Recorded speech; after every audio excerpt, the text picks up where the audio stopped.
حيدر ابتعد عن الباب، ابتعد عن الباب نص متر، تمام. وهذا متر، مترين، 3 أمتار. الكرة بعد لأنه الحوش كلش نضيق مكاننا. المهم الحيدر مبتعد عن الباب نص متر، والكرة مبتعد عن حيدر 3 أمتار. كفيلك الله. وبدي هسه شوتها هاي دقليه بس باوعله.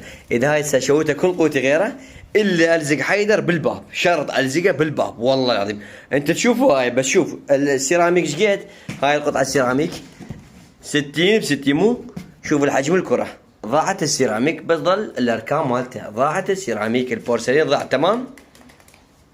فاتمنى اذا هاكو شخص سبع وبطل شرط، عندنا شرطين، الاول يلبس خوذه ودرع ويجي يتقابل ويانا، والتحدي كلش قوي. ارجع ب3 ضربات، اذا ما لزقته بالباب يربح $50. كفيلك الله.